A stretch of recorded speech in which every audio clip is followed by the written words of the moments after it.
దేవుడు అనగానే చాలామందికి అర్థమైంది చాలా తక్కువ అని చెప్పొచ్చు. దేవుడి యొక్క శక్తి కానీ, దేవుడి యొక్క బలం కానీ, దేవుడి యొక్క ఔన్నత్యం కానీ, దేవుని ఉద్దేశాలు కానీ మనిషికి అర్థమయ్యేది లేఖనాల ద్వారానే, బైబిల్ ద్వారానే దేవుడు అర్థమవుతాడు. బైబిల్లో ఉన్న మాటల ద్వారానే దేవుడి మనస్సును మనం గ్రహించడానికి వీలు పడుతుంది. దేవుడిని పూర్తిగా అర్థం చేసుకుంటేనే తప్ప దేవుడిలో మనం నిలబడటం, మనలో ఆయన వాక్యం నిలబడటం చాలా కష్టమవుతుంది. ఈరోజు భూమి మీద చాలా కుటుంబాలు ఉన్నాయి. చాలా మేలులు దేవుని వలన వారు పొందుకుంటూ ఉంటారు. కానీ ఇది దేవుని మేలు అని గమనించగలిగిన వారి సంఖ్య చాలా తక్కువ. దేవునికి కృతజ్ఞతాస్తుతులు ప్రతి కుటుంబము చెల్లించాలి, ప్రతి మనిషి చెల్లించాలి.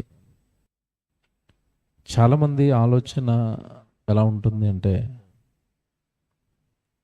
ఏదో మేలు జరిగితే కృతజ్ఞతలు చెల్లించాలి అని అనుకుంటారు. మంచిదే, మేలు జరిగినప్పుడు దేవునికి స్తుతులు చెల్లించటం. కానీ బైబిల్లో దేవుడు దావీదు గారి నోట ఒక మంచి మాట రాయించాడు. ముందుగా మాట చదివిన తర్వాత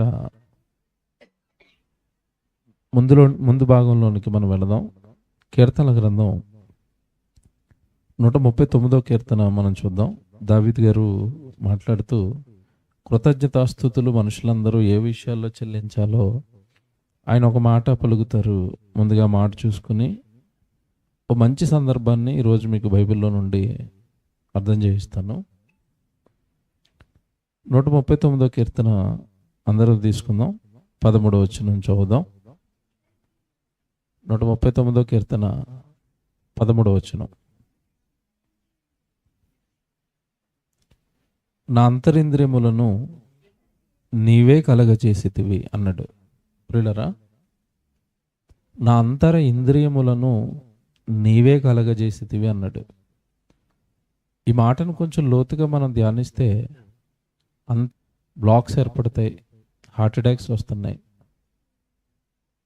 ఏవైతే బ్లాక్ అయిపోయాయో వాటిని కొంతవరకు రిపేర్ చేయగలుగుతున్నారు, కొంతవరకు వాటిని బాగు చేయగలుగుతున్నారు తప్ప ఆ హోల్స్ ఏవైతే ఉన్న బ్లాక్ అయిపోయినవి ఏవైతే ఉన్నాయో అవి పెద్ద స్థాయికి వెళ్ళిపోతే ఆ సన్నటి నరాలను ఎవరు బాగు చేయలేకపోతున్నారు. ఇవన్నీ ఎందుకు జరుగుతున్నాయి? మనిషి దాన్ని ఎందుకు రిపేర్ చేయలేకపోతున్నాడు అంటే, దాని సృష్టికర్త మనిషి కాదు. మనిషి కనిపెట్టిన ఏ ఇంజిన్ అయినా సరే మనిషి బాగు చేయగలుగుతాడు. కానీ దేహం అనేది దేవుడు బిగించిన ఇంజిన్. ఇది తల్లిగర్భంలో దేవుడు చేసిన నిర్మాణం ఇది. కనుక ఈ నిర్మాణం గురించి దావీదు గారు ప్రస్తావిస్తూ, నా అంతరింద్రియములను నీవే కలగజేసితివి, నా తల్లి గర్భమందు నన్ను నిర్మించిన వాడవు నీవే. తల్లి గర్భమందు నన్ను నిర్మించిన వాడవు నీవే. ఇది ఎంత బాగుంది చూసారు ఈ మాట. అంటే ఇప్పటి వరకు ఈ నవీన సమాజానికి కానీ, పురాతన సమాజానికి కానీ, తల్లి నన్ను కన్నది, మోసింది, తల్లి నా కోసం చాలా కష్టపడింది అని తల్లి గురించి చెప్పారే తప్ప, ఆ తల్లి గర్భంలో మనిషిని నిర్మాణం చేస్తున్న దేవుడి గురించి ఎవరో చెప్పలేదు. నా తల్లి గర్భమందు నన్ను నిర్మించిన వాడవు నీవే అన్నాడు. ఇప్పుడు తర్వాత మాట అక్కడ చూస్తే మనకు ఆశ్చర్యం ఏంటంటే, నీవు నన్ను కలగజేసిన విధము చూడగా భయమును ఆశ్చర్యమును నాకు పుట్టుచున్నవి. నన్ను కలగజేసిన విధానం చూడగా నాకు ఒక పక్క భయం అంటున్నాడు, మరో పక్క ఆశ్చర్యం, వండర్ అన్నాడు. అంతే. అసలు మనిషిని చూసుకొని ఎప్పుడు భయపడతారు తెలుసండి? మనిషి బాగున్నప్పుడు చూస్తేనండి మనిషిని చూసి ఎటువంటి భయమే వేయదండి. మనిషి మరణం తర్వాత పోస్ట్ మార్టం చేస్తారు, అప్పుడు చూడాలి. మనిషిని రెండుగా చీలుస్తారు, ఇలాగా మన తలతో సహా ఇలా రెండుగా చీల్చి ఓపెన్ చేసినప్పుడు లోపల చూస్తేనండి చూడలేము. ఆ పేగులు కానీ, ఆ గుండె కానీ, పెట్టి నల్ల ఎర్ర రక్తం మీరు చూస్తారు కదా, గుండెలో గదులు, ఇదంతా ఈ వ్యవస్థలన్నీ ఎలా పనిచేస్తున్నాయి అని మీరు ఆలోచిస్తే ఇక్కడ ఒక మంచి మాట దావీదు గారు చెప్పారు, నా అంతరింద్రియములను నీవే కలగజేశావు, దాని సృష్టికర్త మీరే తండ్రి అని ఒకసారి అవన్నీ ఊహించుకుంటున్నట్ట, అవన్నీ ఆలోచిస్తున్నట్ట అందును బట్టి నీవు నన్ను కలగజేసావు విధానం చూస్తే నాకు భయమును ఆశ్చర్యమును కలుగుచున్నది. అందును బట్టి, చూసారా ఆ పదం, అంటే నాకు జీవితాన్ని ఇచ్చావు కదా, తల్లి గర్భంలో నాకు అవయవాలు నిర్మించావు కదా, అందును బట్టి నేను నీకు కృతజ్ఞతాస్తుతులు. ఇక్కడ ఆగుదాం కొద్దిసేపు. అంటే మనిషి దేనిని బట్టి దేవుడికి స్తుతులు చెల్లించాలి? అందును బట్టి అంటే అర్థం ఏంటి? దేహములో అవయవాలు దేవుని వలన మనకు వచ్చాయి గనక, అంటే ఈ దేహం మనకు వచ్చింది కనుక, జీవితం మనకు వచ్చింది కనుక, ఈ జీవితాన్ని పొందుకున్న వాళ్ళందరూ కూడా దేవునికి ఏం చేయాలట? జీవితాన్ని బట్టి చెల్లించాలట. ఇప్పుడు ఇక్కడ ఆగుదాం. దేవుడు జీవితం ఇచ్చాడు కనుక, జీవితంలో ఉన్న ప్రతి క్షణము మనం అనుభవిస్తున్న ఈ కాలం కానీ, మనం త్రాగుతున్న నీళ్లు కానీ, జీవితం పొందుకున్న వాళ్ళందరూ కూడా దేవునికి ఏం చెల్లించాలట? కృతజ్ఞతాస్తుతులు చెల్లించాలి. మీకు మాట్లాడుతాను, అంటే ఇక్కడ కూర్చున్న మనలో చాలా మంది క్రైస్తవులు ఉన్నాం కదా. కృతజ్ఞతాస్తుతి దేవునికి ఎందుకు చెల్లించాలి? ఒకవేళ మనం చెల్లిస్తే, దేవుడికి కృతజ్ఞతాస్తుతులు చెబితే దేవుడికి ఏమొస్తుంది? కొంచెం తెలుగుగా ఆలోచిద్దాం. ఈరోజు మనం స్తుతికూడికి ఎందుకు పెట్టాం చెప్పండి? పెట్టిన కుటుంబాన్ని అడిగితే బ్రదర్ ఏమంటారంటే, నేను కూడికి పెట్టడం వలన దేవుడికి ఏమొస్తుంది? మహిమ. అంతే కదండి. కృతజ్ఞత కూడికలు దేవునికి చెల్లించటం వలన దేవుడి మొదగా యేసుప్రభు మాటలవి, నాయందు మీరును, అంటే మీరు నాలో ఉండాలి, రైట్? నాయందు మీరును, మీ యందు నా మాటలను నిలిచియుండిన ఎడల మీకు ఏమి ఇష్టమో అడగండి అన్నాడు. ఆఫర్ ఎలా ఉంది? ఇది ఎలా ఉంది చూసారా? ఇప్పుడు మీకు ఏది ఇష్టమో అడగండి అని ఆఫర్ ఇచ్చిన ఆయన ఎవరు అనుకుంటున్నారు? కలిగి ఉన్నది ఏది ఆయన లేకుండా సూర్యుని చేసినవాడు, చంద్రుని చేసినవాడు, నేలను చేసినవాడు, నేలలో బంగారం పెట్టినవాడు, వజ్ర వైడూర్యాలు ఈ సృష్టిలో పొదిగినవాడు. అంతే కదండి. మనం తింటున్న రుచులు, త్రాగుతున్న నీళ్లు, మనం అనుభవిస్తున్న ఈ రుచులు సమస్తాన్ని కలిగించిన ఆయన అంటున్నాడు, మీకు ఏది ఇష్టమో అది నన్ను అడగండి. భలే ఉంది కదా.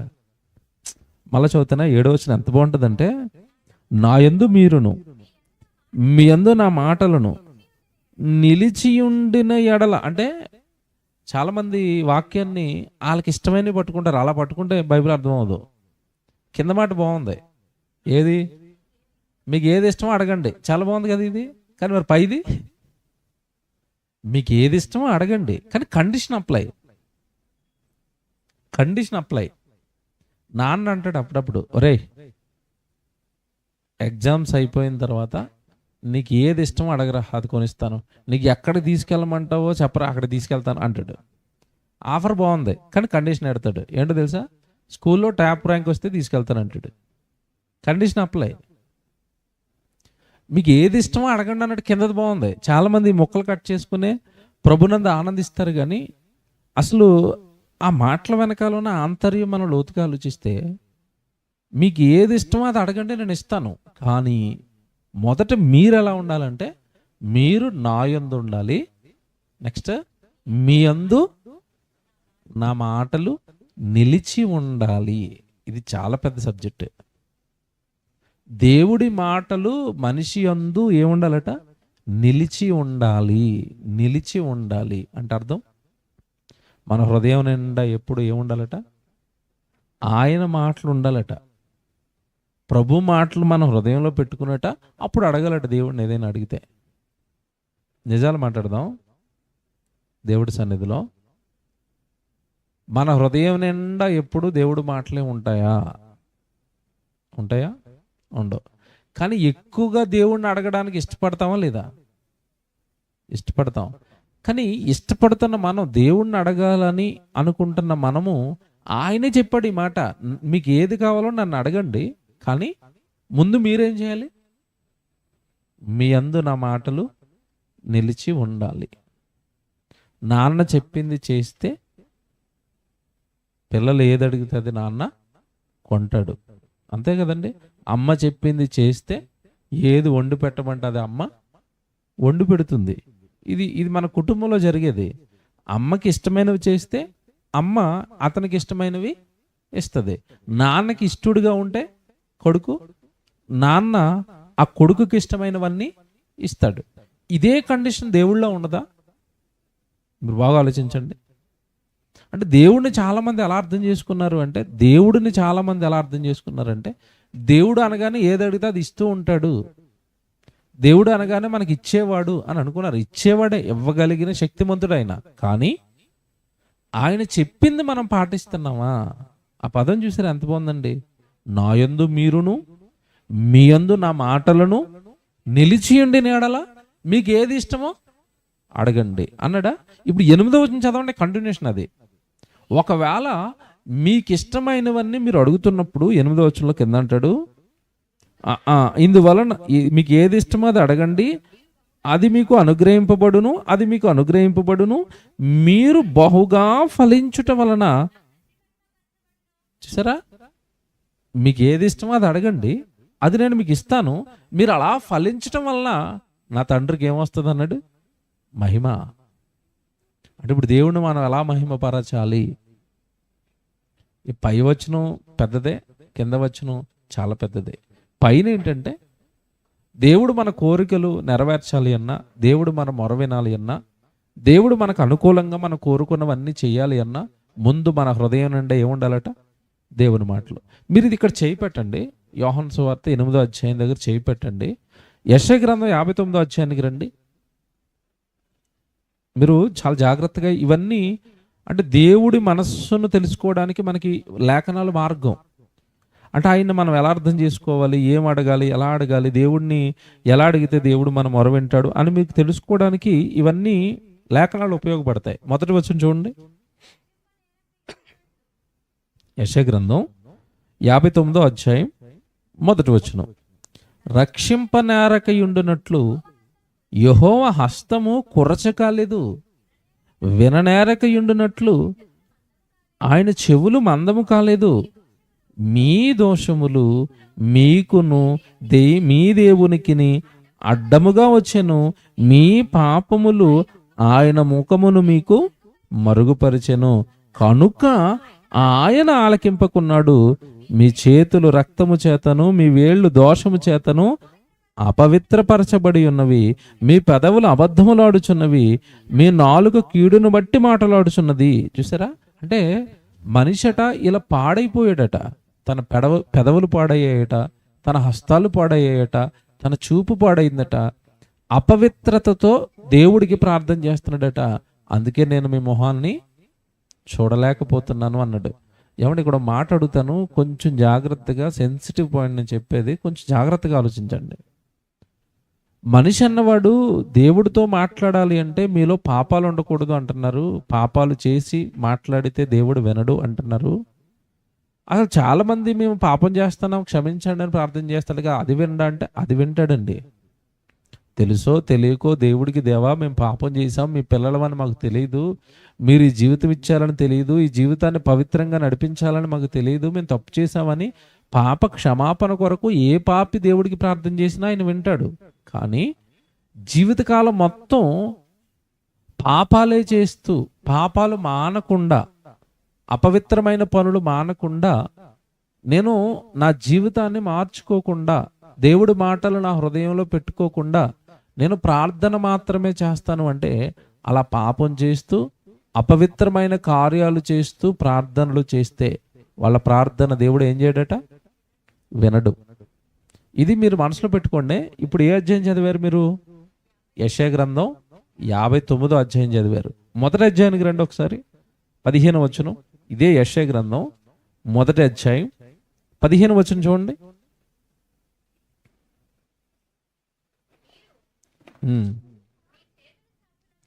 మీరు మీ చేతులు చాపునప్పుడు మిమ్మల్ని చూడక నా కన్నులు కప్పుకొందును, మీరు బహుగా ప్రార్థన చేసినను నేను వినను. మీ చేతులు అది మీరు బహుగా ప్రార్థన చేసినను నేను వినను. కారణం మీ చేతులు రక్తముతో అంటే అపరాధాలతో ఉన్నాయంటున్నాడు. ఈ మాటలన్నీ మీరు మనసులో పెట్టుకుని యేసుక్రీస్తుల వారి మాటను మీరు ఆలోచించండి. ఇందాక మాట్లాడింది, నా యందు మీరును మీ యందు నా మాటలను నిలిచియుండి నెడల మీకు ఏది ఇష్టమో అది అడగండి, అది నేను మీకు ఏం చేస్తాను, అనుగ్రహిస్తాను. ఇప్పుడు దేవుడి మాటలు మన హృదయంలో ఉంటే తప్పులు చేస్తామా, నేరాలు చేస్తామా, పాపాలు చేస్తామా, చేసి దేవునికి ప్రార్థన చేయగలుగుతామా? చేయలేం కదండి. కనుక అలా ఎప్పుడైతే మనం దేవుడి వాక్యాన్ని మన హృదయం నిండా పెట్టుకుంటున్నామో, దేవుడి మాటలు మన హృదయంలో ఉంటున్నాయో, బైబిల్ అనేది మన హృదయంలో ఉంటుందో, దేవుడి వాక్యం అనేది మన హృదయంలో ఉంటుందో, అలా దేవుడి వాక్యాన్ని నింపుకున్న వాళ్ళు బహుగా ఫలిస్తారట. ఆ ఫలాల వలన దేవుడికి ఏమొస్తుందట, మహిమ వస్తుంది అన్నట్టు. ఇది మనం ఆలోచిద్దామండి. మనం ఫలించటం వలన దేవుడికి ఎలా మహిమ వస్తుంది? మనం ఫలించటం ఏంటి, దేవుడికి మహిమ రావటం ఏంటి? ఏంటి ఆ మాట వెనకాలన్న ఆంతర్యం మనం ఆలోచిద్దామే. ఎప్పుడు కూడా లేఖనాలు ఆలోచించటం వలన దేవుడు అర్థమవుతాడు. లేఖనాలు ఆలోచించటం వలన మన జీవితం చక్కగా దేవుడికి అనుకూలంగా సాగుతుంది. ఇప్పుడు బోధనా విధానంలో మనుషులను బాగు చేసి దేవుడికి దగ్గర చేసే బోధలు తగ్గాయి. మనుషులను దేవుడి వాక్యానికి అనుకూలంగా మార్చే బోధలు తగ్గాయి. స్వార్థం కోసం బోధలు, వాళ్ళ స్వప్రయోజనాల కోసం బోధలే తప్ప ఈరోజు ఎక్కువగా వినబడుతున్నవి మనుషులకి లేఖనాలు అర్థం చేయించి ఆ లేఖనానుసారం వాళ్ళు బ్రతికేటట్టుగా దేవుడికి దగ్గర చేద్దామనే వారి సంఖ్య తగ్గుతున్న కాలం ఇది. కనుక మీ ఆలోచన అంతా లేఖనాల మీద ఉంటేనే తప్ప, వాక్యం మీద ఉంటేనే తప్ప దేవుడి యొక్క ఉద్దేశాలు పూర్తిగా మనకు అర్థం కావు. 8వ వచనం ఈరోజు మనం ఆలోచిద్దాం. 8వ వచనం మళ్ళీ చదువుదామా? యోహాను సువార్త 15వ అధ్యాయం 8వ వచనం. మీరు బహుగా ఫలించుట వలన నా తండ్రి మహిమపరచబడును, ఇందువలన మీరు నాకు శిష్యులగుదురు అన్నాడు. అది ఎంత పెద్ద మాట అండి. మీరు ఫలిస్తే దేవుడికి మహిమ వస్తుందట. అప్పుడు మనం అందరం యేసుప్రభుకి ఏమైపోతామట, శిష్యులమట. నా శిష్యులు అన్నాడు. ఇది ఎంత పెద్ద వరం ఇచ్చాడంటే, మీరు నా ఫాలోవర్స్ అయిపోతారు, నా శిష్యులు అయిపోతారు, నేను మీకు గురువుని అయిపోతాను ఎప్పుడు అన్నప్పుడు మీరు ఫలిస్తే అన్నాడు. ఏంటి ఫలించటం అంటే? మీరు ఇది మనసులో పెట్టుకోండి. యేసుక్రీస్తుల వారు మనం ఫలించాలని కోరుకుంటున్నాడు అన్నది మనసులో పెట్టుకోండి. మీరు కాస్త బైబిల్ చదివిన వారైతే, రెగ్యులర్గా మీరు వాక్యం వింటున్న వారైతే, ఫలించకపోతే ఏం చేస్తానన్నాడో కొన్ని సందర్భాలు జ్ఞాపకం చేసుకోవాలా. మీకు తెలిసినవి కొన్ని తెలుసు మీకు. ఏంటవి? ఫలించకపోతే ఏం చేస్తానన్నాడు బైబిల్లో. లూకాసు వార్త 13వ అధ్యాయంలో ఒక ఉపమానం ఉంటుంది. ఒక చెట్టును పండ్లు వెతుకుతున్నాడట చాలా కాలం నుంచి. లూకాసు వార్త 13వ అధ్యాయంలో ఈ విషయం ఉంటుంది. చూస్తారు ఒకసారి. లూకాసు వార్త 13వ అధ్యాయం 6వ వచనం చూడండి. మరియు ఆయన వారితో ఈ ఉపమానం చెప్పెను, ఒక మనుషుని ద్రాక్ష తోటలో అంజూరపు చెట్టు ఒకటి నాటబడి ఉండెను. అతడు దాని పండ్ల వెతక వచ్చినప్పుడు ఏమీ దొరకలేదు. కనుక అతడు, ఇదిగో 3 ఏండ్ల నుండి నేను ఈ అంజూరపు చెట్టును పండ్లు వెతుకుచున్నాను కానీ ఏమీ దొరకలేదు, దీనిని నరికివేయము, దీని వలన ఈ భూమి ఏల వ్యర్థమైపోవలనని ద్రాక్ష తోటమాలితో చెప్పాను. అయితే వాడు, అయ్యా, నేను దాని చుట్టూ తవ్వి ఎరువు వేయు మట్టుకు ఈ సంవత్సరము కూడా ఉండనేమో, అది ఫలించిన సరే, లేని ఎడల నరికివేయదుమని చెప్పాను. ఈ ఉపమానం మీరు చాలాసార్లు చదివారు కదండి. ఇప్పుడు ఇక్కడ ఈ ఉపమానంలో ఆ తోట యజమానుడు ఎవరు? తండ్రైన దేవుడు. ఇప్పుడు ఆ చెట్టు ఎవరు? ఆ మొక్క ఎవరు అంటే మనిషి. తోటమాలి నేను ఎరువు వేస్తాను, నీళ్లు వేస్తాను అని చెప్తున్నది ఎవరు అంటే నరులకు తండ్రైన దేవుడికి మధ్యవర్తిగా వచ్చిన యేసుక్రీస్తుల వారు. ఓకేనా? ఇప్పుడు ఈయనేం పెడుతున్నాడు దేవుడికి రిక్వెస్ట్ అంటే, ఈ సంవత్సరము కూడా ఉండనేమో, నేను ఎరువు వేస్తాను, నీళ్లు వేస్తాను అంటున్నాడు. ఇప్పుడు మనం ఆత్మీయంగా ఆ విషయాన్ని ఆలోచిస్తే, మనిషి ఫలించాలట దేవుడి కొరకు, ఫలించటం లేదట. జన్మనిచ్చిన దేవుడు విసుక్కుంటున్నాడు, ఈ జన్మ ఎందుకు ఇలాగా పాపాలలో నేరాలలో నాకు దూరంగా బ్రతుకుతుంది, నాకు ఈ జన్మ ఇష్టం లేదు అన్నప్పుడు యేసుక్రీస్తుల వారు ఒక రిక్వెస్ట్ పెట్టుకున్నాడు మన పక్షాన. ఈ సంవత్సరం కూడా ఉండనేమో, నేను అతనికి ఏం వేస్తాను? ఎరువు వేస్తాను. ఏంటి ఎరువు అనగానే అంటే వాక్యము. జాగ్రత్తగా వినాలి. ఫలించటం అనగానే దేవుడు కోరుకుంటున్న ఫలాలు మన నుండి ఆత్మ ఫలాలు కోరుకుంటాడు. మన ఆత్మీయంగా ఫలించాలని కోరుకుంటాడు. కొంచెం కష్టం, మీకు అర్థం చేయించడానికి ట్రై చేస్తాను. దేవుడు మన నుండి కోరుకుంటున్నవండి ఆత్మీయ ఫలాలు. ఆత్మీయ ఫలాలు ఎప్పుడు వస్తాయి అన్నప్పుడు, ఆత్మ అనేది బలంగా ఉంటే ఆత్మ ఫలాలు వస్తాయి. చెట్టు బలంగా ఉంటే చెట్టు నుంచి ఏమొస్తాయి? కాయలు వస్తాయి, పండ్లు వస్తాయి. చెట్టు బలంగా ఉండాలంటే నీళ్లు వేయాలి, ఎరువు వేయాలి. ఇప్పుడు ఆత్మ నుండి ఫలాలు రావాలంటే దేవుడు అంటున్నాడు, నేను ఎరువు వేస్తానన్నాడు. ఆ ఎరువు ఏంటో కాదు, వాక్యం. ఇప్పుడు ఇంకా కొంచెం లోపలికి వెళ్దాం. మీరు బహుగా ఫలించుట వలన నా తండ్రికి ఏమొస్తుంది అన్నాడు? మహిమ. ఫలాలంటే ఏంటి అని మనం కొంచెం ముందుకెళ్తే మనకు అర్థమైంది, ఆత్మ ఫలాలు దేవుడు కోరుకుంటున్నాడు. రైట్, ఏంటండి ఆత్మ ఫలాలు?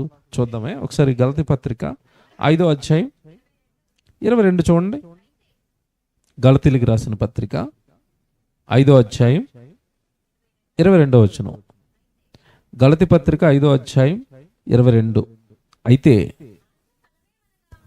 ఆత్మఫలమేమనగా అన్నాడు. అంటే దేవుడు ఆత్మీయ అయి ఉన్నాడు.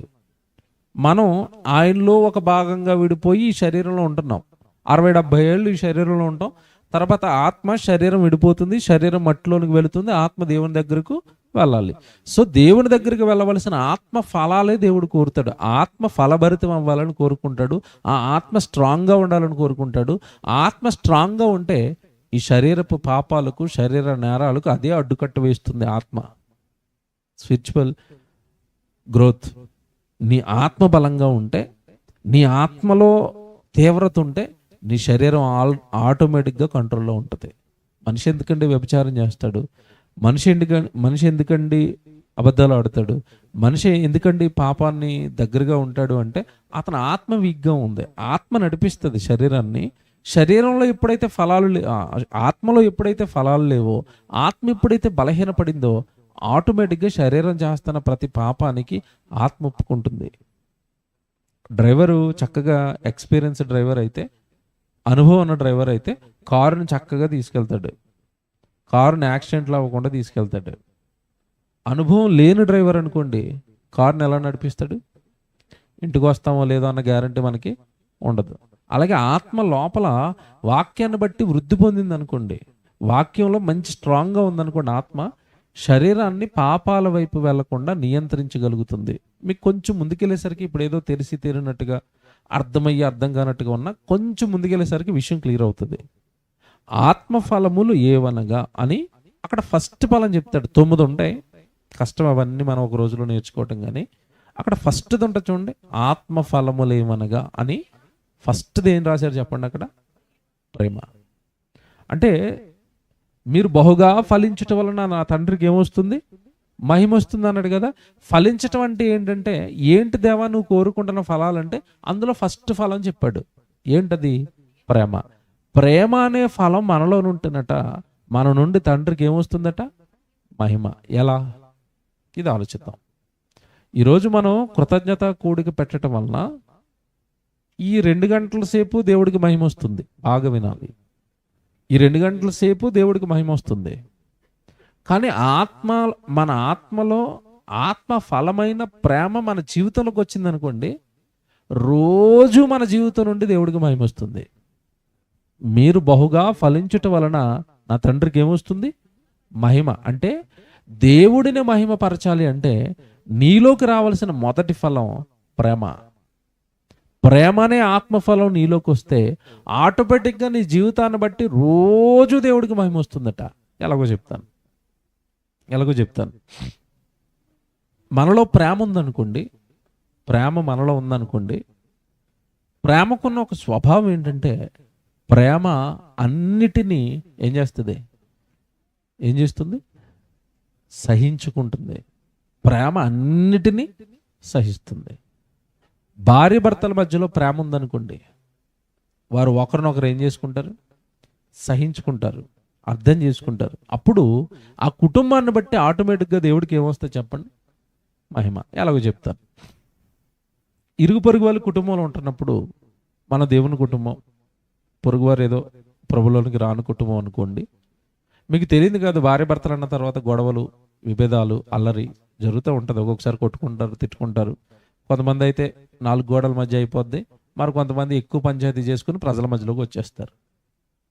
దానివల్ల ఆ కుటుంబం అలాగా భార్య భర్తలు ఇద్దరు గలాట పెట్టుకోవటం వల్ల, గొడవలు పెట్టుకోవటం వలన ఈ మధ్యకాలంలో ఏంటంటే అది ఏమనాలో అర్థం కావటం లేదు. ఒకప్పుడు భార్య భర్తల గొడవలని అమ్మనాన్నలు చెప్పుకునేవారండి. అక్కడ కూడా తెగకపోతే ఊర్లో పెద్దలు చెప్పుకునేవారు. ఇప్పుడు వెళ్ళి టీవీల్లో చెప్పుకుంటున్నారు. మీకు తెలియదు కాదు కదా, ప్రోగ్రామ్స్ వస్తున్నాయి. అవేటో రచ్చబండ, బ్రతుకు జట్కా బండి. వీళ్ళ బ్రతుకు అయిపోయింది అక్కడ జట్కా బండి. వీళ్ళ పరువంతా పోయింది. టీవీలో ఎంతమంది చూస్తారండి వాళ్ళిద్దరిని? అంటే ఇవన్నీ ఏంటంటే వాళ్ళ కుటుంబాన్ని చక్కబరుస్తున్నాం అన్న పేరుతో టీఆర్పీ రేటింగ్ పెంచుకుని వీళ్ళు క్యాష్ చేసుకోవటం. మనిషి ఎంత స్వార్థపరుడు అయిపోయాడు అంటే వాళ్ళకు వచ్చిన సమస్యను కూడా వీడు క్యాష్ చేసుకుంటున్నాడు. అవునా కాదు చెప్పండి? ఆ ప్రోగ్రామ్స్ అవేనా? ఇప్పుడు భార్య భర్తల మధ్యలో గొడవ వస్తే ప్రభులో ఉన్నవాళ్ళు, దేవుళ్ళో ఉన్నవాళ్ళు వాక్యాన్ని బట్టి సరి చేసుకుంటారు, సేవకుని బట్టి సరి చేసుకుంటారు, ప్రార్థన బట్టి సరి చేసుకుంటారు. వీళ్ళు ఎప్పుడు కూడా పబ్లిక్ అవరు, గొడవలు ఆడుకోరు. అలా ఎప్పుడైతే భార్య భర్తలు ఇద్దరు ప్రేమగా ఉంటున్నారో, ప్రేమ అనే ఫలం వాళ్ళలో ఉంటుందో, ఆ కుటుంబాన్ని బట్టి ఆటోమేటిక్గా దేవుడికి ఏమొస్తుంది?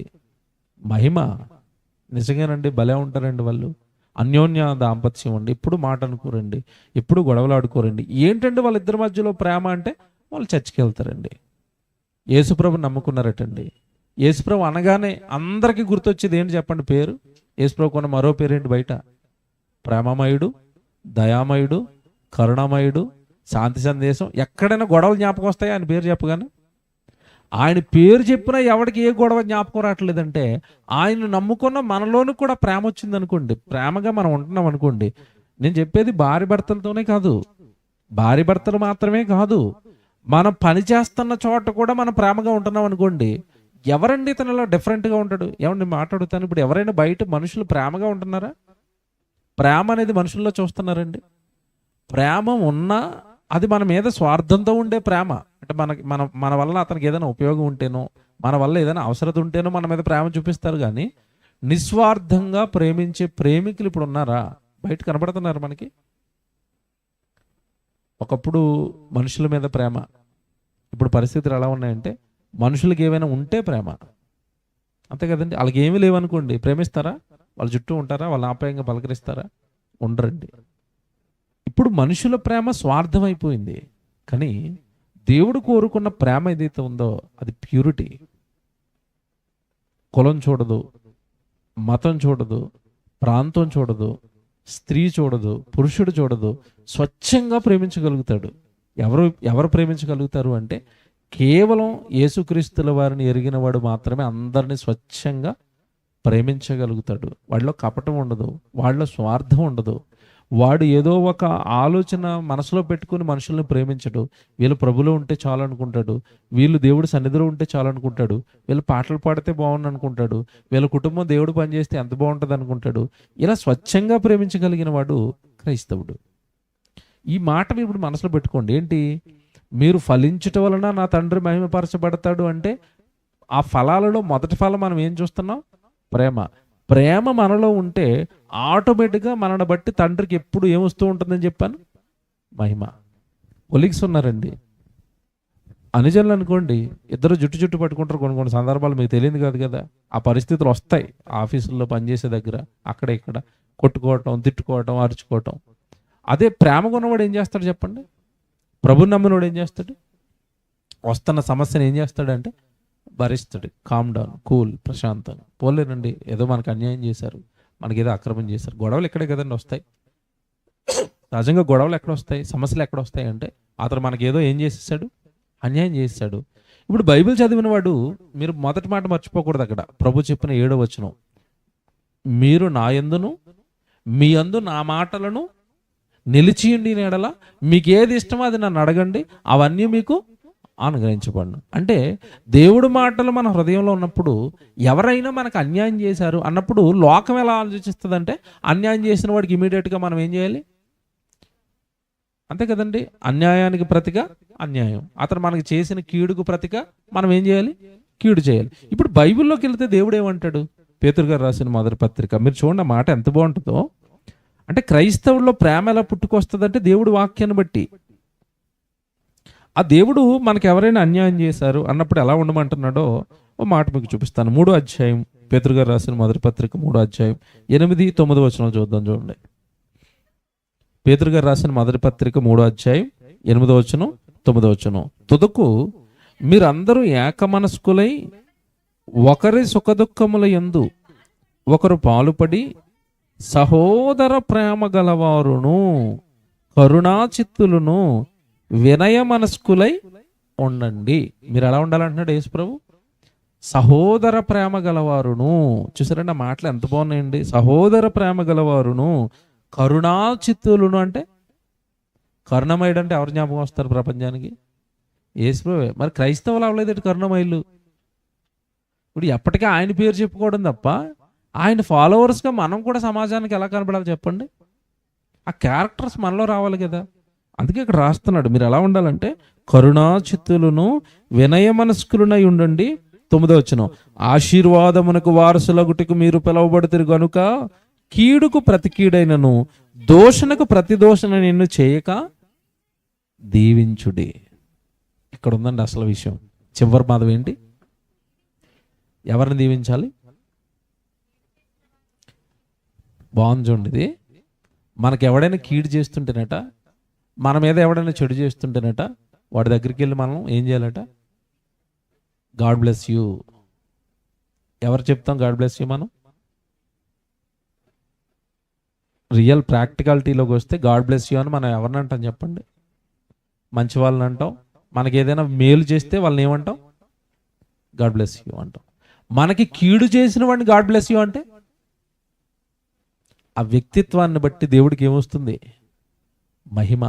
ఏంటండి వీళ్ళు ఎంత అన్యాయం చేసినా మమ్మల్ని దీవిస్తున్నారు తప్ప మాకు కీడు చేయటం లేదు. ఎందుకంటే ఇలా ఉన్నారు అంటే వీళ్ళు ఎవరు నమ్మారు? ప్రభువుని నమ్మారట. ప్రభువుని నమ్మారట. అంటే మన జీవితం సొసైటీలో వాక్యాన్ని పట్టుకుని బ్రతుకుతున్నప్పుడు ఆ బ్రతుకును బట్టి రోజు దేవుడికి ఏమొస్తుంది? ఇప్పుడు మహిమ. మహిమ.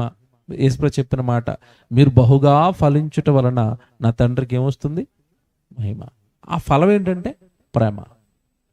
ప్రేమ ఉన్న వ్యక్తిని బట్టి అంటే రోజు దేవుడు మహిమపరచబడతాడండి. రోజు.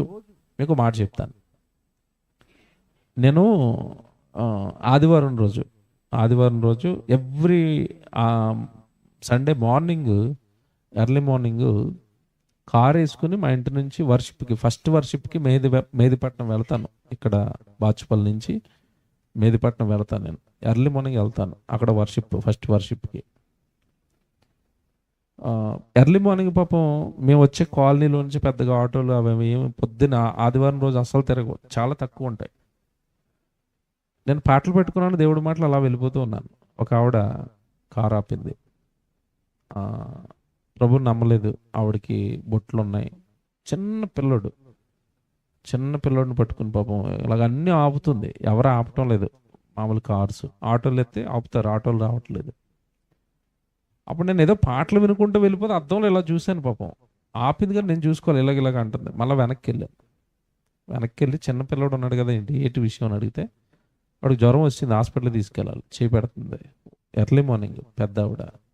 ఎవరు లేరమ్మా అంటే నా భర్త లేడని చెప్పింది. కార్లు ఎక్కించుకుని ఎక్కడికి వెళ్ళాలి, ఏ హాస్పిటల్ అంటే ఇక్కడ జెయింట్ దగ్గర ఏదో చెప్పింది. జెయింట్ వరకు తీసుకొచ్చాను.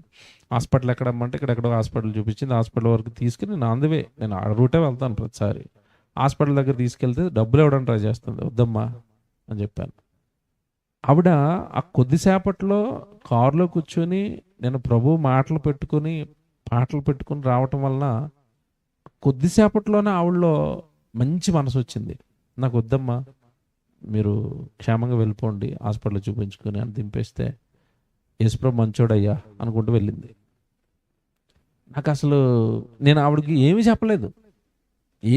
మా యేసుప్రభు నమ్మాను, యేసుప్రభు గురించి ఏమి చెప్పలేదు. పాటలు విన్నది, అర్థమైంది మనం క్రైస్తవులం అని, లిఫ్ట్ ఇచ్చాం, దింపేశాను, హాస్పిటల్ దగ్గర వెళ్ళిపోతాం, నాకు ఏం వద్దమ్మా, నువ్వు హాస్పిటల్లో చూపించుకుని వెళ్ళిపో. డోర్ వేసేటప్పుడు అంటుంది యేసుప్రభు మంచోడయ్యా. ఇప్పుడు మనం సువార్తతోనే కాదు, మనం ప్రేమ చూపించి కూడా ప్రభుకి ఏం తేవచ్చు? మహిమ. ఇలా మన జీవన విధానంలో ప్రతి చోట ప్రేమను చూపించగలిగితే, ప్రతి వ్యక్తి మీద ప్రేమను చూపించగలిగితే, మన జీవితం ఒక సువార్తగా మారి ప్రేమ అనే ఫలాల వలన, ప్రేమ అనే ఆత్మఫలం మనలో ఉండటం వలన ప్రభుకి ఆటోమేటిక్గా ఏం వస్తూ ఉంటుంది? మహిమ.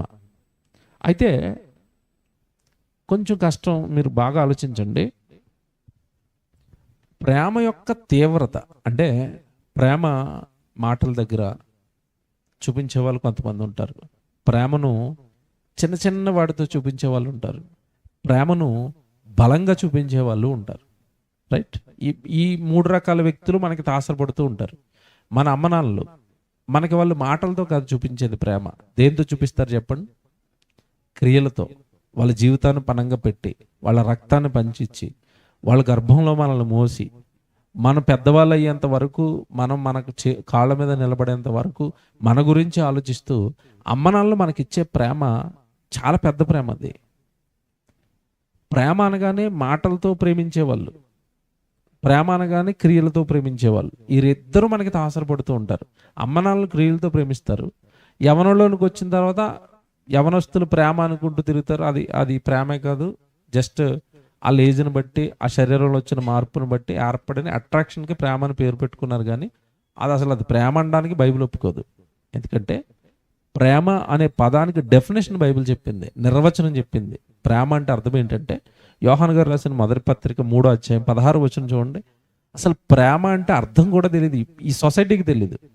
పాప యవనస్తుల్ని ప్రేమ అనగానే, యవనం రాగానే స్త్రీ పురుషుల మధ్యలో పుట్టేది ప్రేమ అనుకుని, ప్రేమ అనగానే అదే చూపించి దానితో సినిమాల మీద సినిమాలు తీసి ప్రేమ అంటే ఇదే అని ఒక ముద్ర వేశారు. కానీ బైబిల్ ఇచ్చిన డెఫినేషన్ వేరు. ప్రేమ అన్న పదానికి డెఫినేషన్ ఉంది బైబిల్లో. ఇప్పుడు మరి చదువుతున్న మాట, యోహాను గారు రాసిన మొదటి పత్రిక 3వ అధ్యాయం 16వ వచనం. ఇది మీరు జాగ్రత్తగా ఆలోచిస్తే ప్రేమలో తీవ్రత ఇది.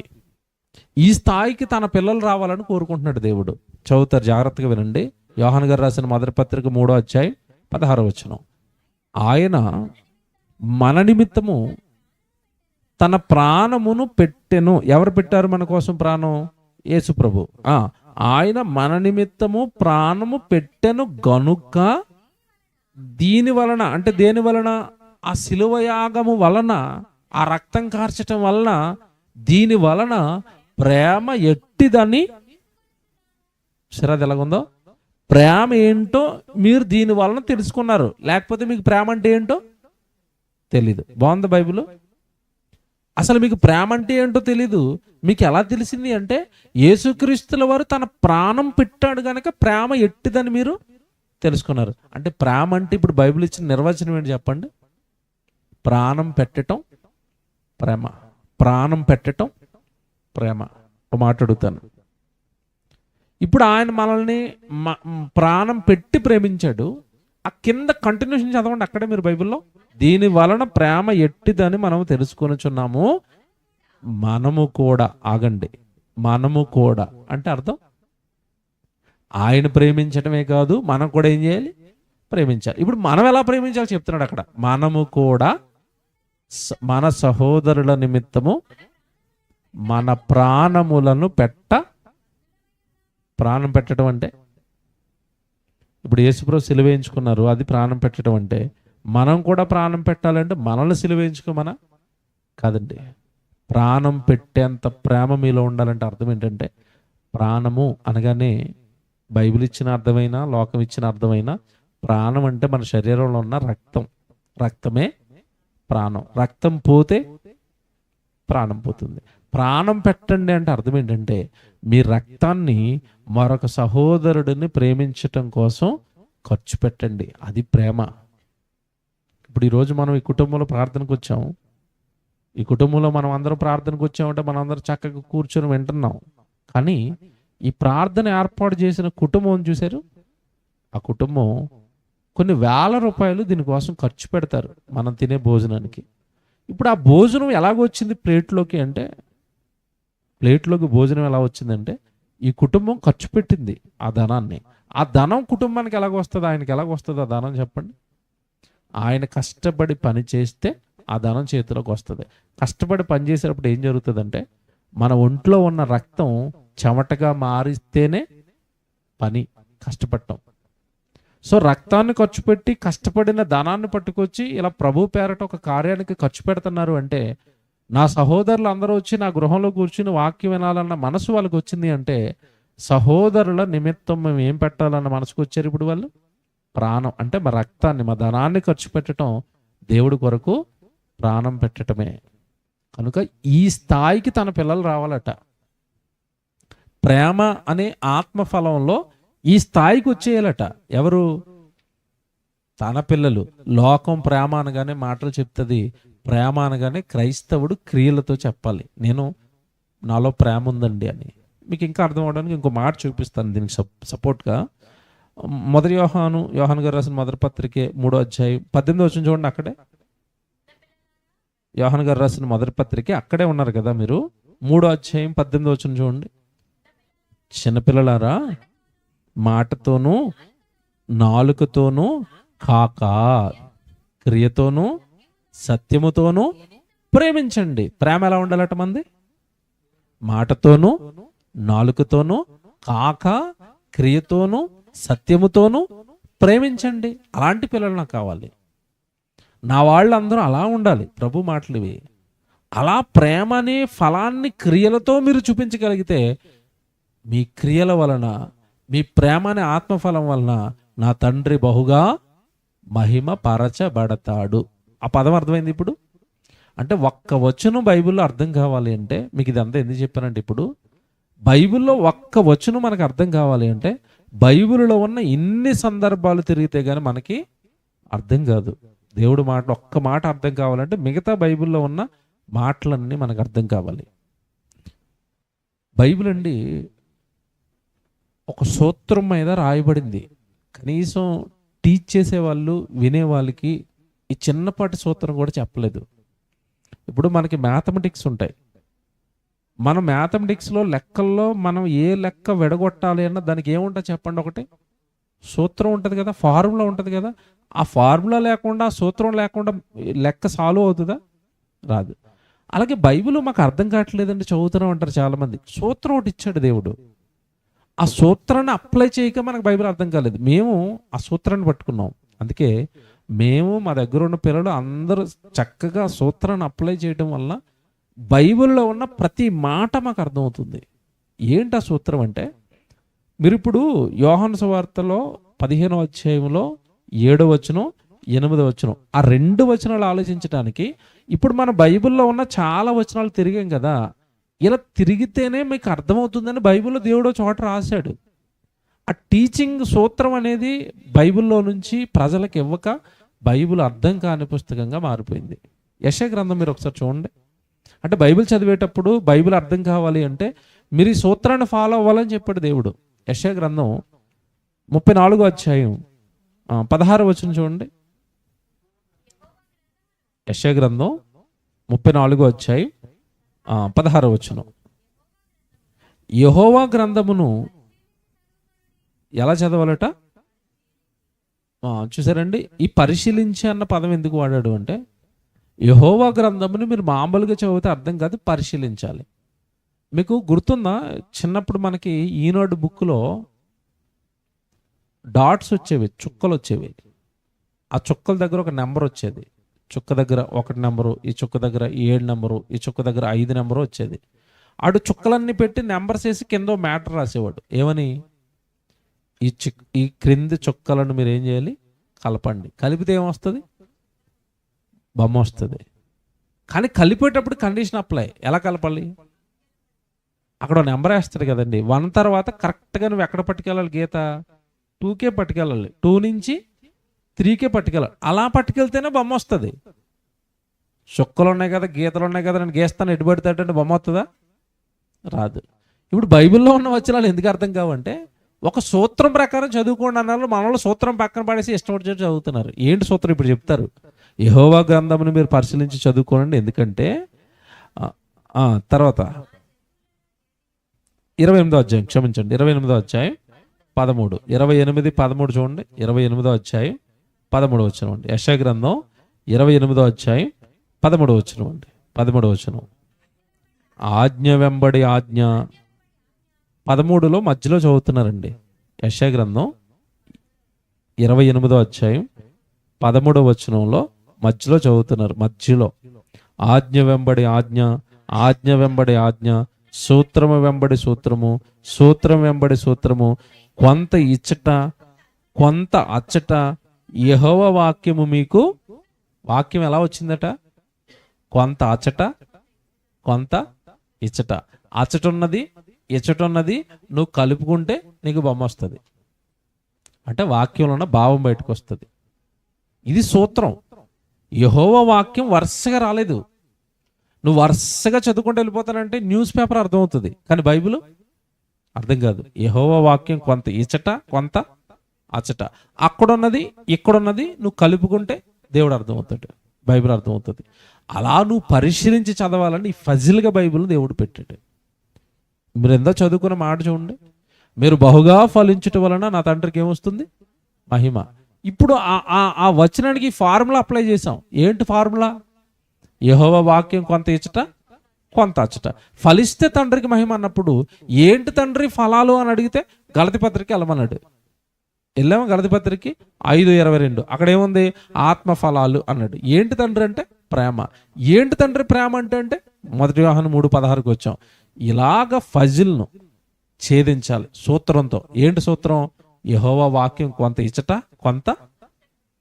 అలా మీరు బైబిల్ చదవగలిగితేనండి దేవుడు అర్థమవుతాడండి, సారం బయటకు వస్తుందండి, దేవుడి యొక్క ఉద్దేశాలు అర్థమవుతాయి, మన బ్రతుకులు వాక్యానికి దగ్గరవుతాయి. ఎలా బ్రతికితే దేవుడికి అనుకూలంగా ఉంటామో, ఎలా బ్రతికితే దేవుడు మనల్ని దీవిస్తాడో, ఎలా బ్రతికితే దేవుడు మనల్ని ప్రార్థనలు వింటాడో అన్నీ సుస్పష్టంగా బైబిల్లో వాక్యం ద్వారా దేవుడు మనకి అర్థం చేయిస్తాడు. కనుక దేవుని పిల్లలుగా మొదటి మాట, నేను చాలా ప్రారంభంలో చెప్పిన మాట, అందును బట్టి నేను నీకు కృతజ్ఞతాస్తుతులు చెల్లిస్తున్నాను. దేనిని బట్టి? దేవుడు మనకి జీవితాన్ని ఇచ్చాడు కనుక ప్రతి వ్యక్తి దేవుడికి ఏం చెల్లించాలి? స్తుతులు చెల్లించాలి. స్తుతులు చెల్లిస్తే దేవుడికి మహిమ వస్తుంది. ఏంటి దేవునికి కృతజ్ఞతాస్తుతి అంటే? దేవుడిలో మనం ఫలిస్తే అదే దేవునికి పెద్ద స్తుతి చెల్లించటం. ఆటోమేటిక్గా దేవుడికి మన జీవితాన్ని బట్టి రోజు ఏమొస్తుంది? మహిమ వస్తుంది. మహిమ వస్తూనే ఉంటుందండి. జీవితం ద్వారా రోజు మహిమ తేవటం వేరు. జీవితాన్ని బట్టి దేవుడు రోజు మహిమ వచ్చేటట్టుగా బ్రతకడానికి ఆశపడటం వేరు. అందులో ఉన్న ఆనందం వేరు, సంతృప్తి వేరు. కనుక పిల్లలుగా మీరందరూ దేవుడిని అర్థం చేసుకొని, వాక్యాన్ని అర్థం చేసుకొని, దేవుని యొక్క ఉద్దేశాలు అర్థం చేసుకొని, దేవుడి వాక్యం కనుక మీ హృదయంలోకి తెచ్చుకోవటం కనుక మీరు ప్రారంభిస్తే, దేవుడి మాటలు కనుక మీ హృదయంలో పెట్టుకోవటం మీరు ప్రారంభిస్తే, దేవుడిచ్చిన వాగ్దానం ఏంటి? అప్పుడు మీకు ఏది ఇష్టమో మీరు అడగండి, దానిని నేను మీకు ఏం చేస్తాను అన్నాడు? అనుగ్రహిస్తాను. వాక్యం హృదయంలో పెట్టుకుని అడగండి, అప్పుడు నేను మీకు ఇస్తాను. వాక్యాన్ని దూరంగా పెట్టుకుని పాపాలు నేరాలు చేస్తూ నన్ను మీరు ఏం అడిగినా సరే మీ మనవి నేను వినను. అది వాక్యంలో మీరు చూశారు. ప్రార్థన చేసుకుందాం.